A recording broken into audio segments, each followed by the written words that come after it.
May tatanong ako sa'yo. Di ba, nasabi ko na sa'yo yung tungkol sa klase ng trabaho ko na yun, na pag ganun ako. Sa palagay mo ba sa katulad mong yan, magugustuhan mo pa ako? Paano gusto? Alam mo, nung unang punta ko dito, yan ang pinakauna kong nakita. Mga ilaw. Ganda, no? Siya nga pala. Pasensya ka na. Hindi natin natuloy ang pagkain natin ng siomay ng isang gabi. Pero hindi bale. Ituloy na lang natin ngayon. Bakit may siomay ka dyan? Hindi. Hotdog! Aha! Ba, okay, ha? Ba't alam mong gustong-gusto ko ang hotdog? Parang may mali siya naman yan. Salita mong yan eh. Anong mali siya? Para hotdog lang ang sabi ko eh. Ayun na nga eh. Para hotdog lang eh. Parang tumama ka ng isang malaking premyo. Sige, sarap! kain. Blowout ko yan. Blow out? Talaga? Bakit? Blow out? Paano? Inalok ako ni Armo magtrabaho sa club. Tinanggap ko. Totoo? Anong trabaho? Assistant manager daw eh. Assistant ni Kalbo. Pero ewan ko kung anong klaseng trabaho. Basta importante, may trabaho. Eh di, ang ibig sabihin nun, pag may trabaho ka na sa club, gabi-gabi na tayo magkikita. Ganun na nga yun. At saka, mabuti na rin yun. Maalalayan ko si Gary.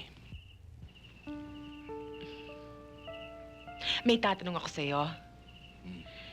Di ba, nasabi ko na sa'yo yung tungkol sa klase ng trabaho ko na yun, na pag ganun ako.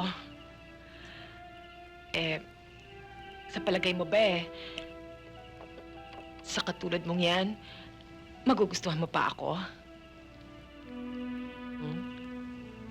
Paano gusto? Yung Yung sosyotahin. Yun. Ganun ba?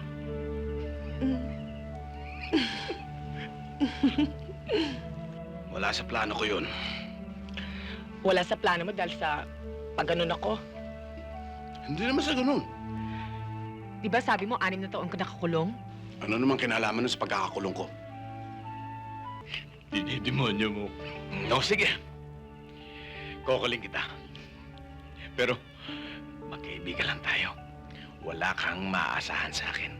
Kung anong gusto mo, sunod-sunuran lang ako sa'yo.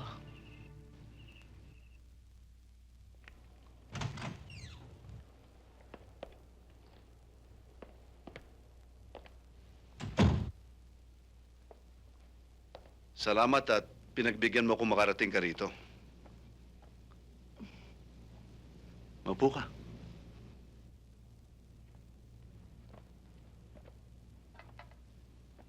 Ipakikita mo lang daw ang bahay mo sa akin, sabi ni Chito. Saan nagpunta si Chito? Saan mo inutusan?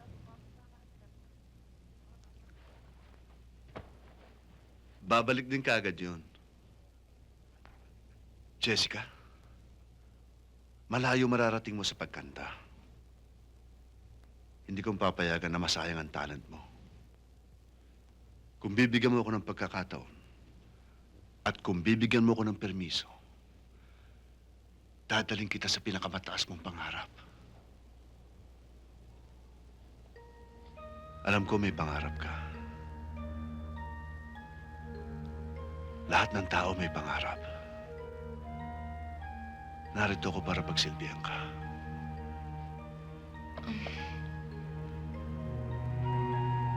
Nakita ko na ho ang buong kabayan. Pwede ipahatid niyo na ho ako? Sino yan? Boss, may bisita ka, si Mayor. Sandali lang ako. O sige, iatid niyo muna si Jessica sa bahay nila.